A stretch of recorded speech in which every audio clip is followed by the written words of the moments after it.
Hi all, this is Sunday morning. ഇന്നാണ് cent Antony കുരിശടിയിലെ പെരുന്നാൾ. നമുക്ക് അവിടുന്ന് സ്നേഹവിരുന്ന് കഴിക്കാൻ പോകണം.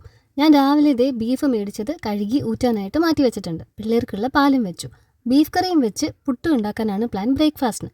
പിള്ളേർക്ക് പുട്ടും പഴവുമായിട്ട് കൊടുക്കണം. ആലന് പിന്നെ രാവിലെ ബ്രേക്ക്ഫാസ്റ്റ് സിസിജിന്നുണ്ട്. ഉച്ചയ്ക്ക് വന്ന് പുട്ടും ബീഫ് കറിയായിട്ട് കഴിച്ചോളും. അപ്പോൾ രണ്ടാണ് ഗുണം, നമുക്ക് ലഞ്ച് ഉണ്ടാക്കേണ്ട. ഈ പരിപാടിയൊക്കെ കഴിഞ്ഞ് നേരെ കുരിശടിയിലേക്ക് പോവുകയും ചെയ്യാം. കുക്കർ മൂന്നും നല്ല അടിപൊളിയാണെങ്കിലും ഇത് ഞാൻ വെക്കുന്ന സ്ഥലത്ത് നിന്ന് എടുക്കാൻ എനിക്ക് ഇത്തിരി ബുദ്ധിമുട്ടാണ്. എനിക്ക് എത്തത്തില്ല. ഇങ്ങനെ ഇരുന്നിട്ടാണ് ഞാൻ കുക്കർ എടുക്കുന്നത്. പക്ഷേ ഇതിൻ്റെ ലിങ്ക് ചോദിക്കരുത്. ഞാൻ ഇപ്പോൾ നോക്കുമ്പോൾ ഈ സാധനം ഔട്ട് ഓഫ് സ്റ്റോക്കാണ്.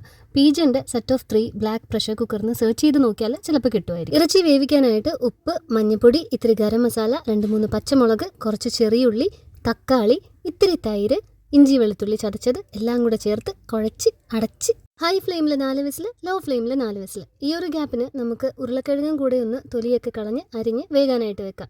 ലേശം ഉപ്പും മഞ്ഞപ്പൊടിയും ഇട്ട് ഉരുളക്കിഴങ്ങും കൂടെ വേകാനായിട്ട് വെച്ചു. പിള്ളേർ എണീറ്റ് വന്നാൽ തൽക്കാലം പാല് കൊടുത്ത് അഡ്ജസ്റ്റ് ചെയ്യാം. എന്നാലും നമുക്ക് അത്ര വൈകിക്കാൻ പറ്റത്തില്ലല്ലോ. അതുകൊണ്ട് ഞാൻ പുട്ടുണ്ടാക്കി. ലിലിയംച്ചിയുടെ വീട്ടിൽ നിന്ന് കൊണ്ടുവന്ന നല്ല പച്ചപ്പഴം ഇരിപ്പുണ്ടായിരുന്നു. അതായത് പച്ച നിറത്തില്ല, പഴുത്ത പഴം.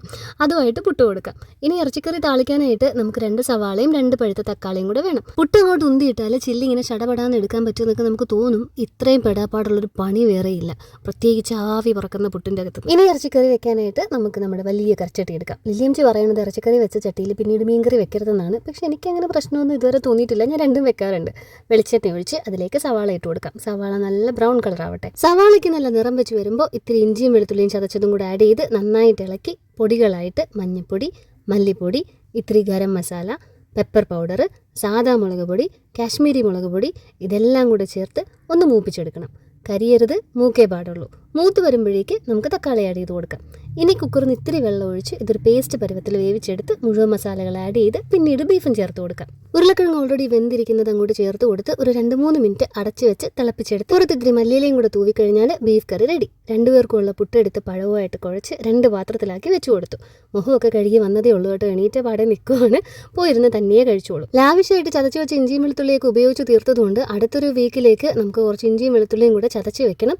അഗാറോഡ് മിനി ഇലക്ട്രിക് ചോപ്പറാണ് ഞാൻ യൂസ് ചെയ്യുന്നത്. ഇത് കുറച്ച് നേരം ചാർജിലിടണം. ഫുള്ളി ചാർജായി കഴിഞ്ഞാൽ നമുക്കൊരു 2 ദിവസമൊക്കെ യൂസ് ചെയ്യാൻ പറ്റും. നമ്മളിങ്ങനെ ചടപടാ അങ്ങ് ചതച്ചുകൊണ്ടിരിക്കുന്നില്ലല്ലോ. ഇഞ്ചി ചതയ്ക്കാൻ നേരത്ത് കുറച്ച് പീസസ് ആക്കിയിട്ടാണ് ഞാൻ ചതച്ചത്. അങ്ങനെ ഇഞ്ചിയും വെളുത്തുള്ളിയും ചതച്ചതൊക്കെ ചെറിയൊരു ഡബ്ബയിലാക്കി അതങ്ങ് ഫ്രിഡ്ജിലേക്ക് വെക്കാം. ഇനി കുറച്ച് പുട്ടും ബീഫും ഒക്കെ കഴിക്കട്ടെ. പിള്ളേരെയൊക്കെ ഒരുക്കി ഇറങ്ങിയപ്പോഴേക്ക് അവിടെ പെരുന്നാൾ കുർബാന കഴിഞ്ഞിരുന്നു. ചോറ് കൊടുക്കാനുള്ള വരി നിപ്പുണ്ടായിരുന്നു. ചോറും സാമ്പാറും അവിയലും അച്ചാറും ഒക്കെ കൂട്ടി ഊണും കഴിച്ച് അന്തോണീസ് പുണ്യാളനെയും കണ്ടിട്ട് നിലൂനുള്ള പായസമായിട്ട് വീട്ടിലേക്ക്. അപ്പോൾ അടുത്ത വീഡിയോയിൽ കാണാം.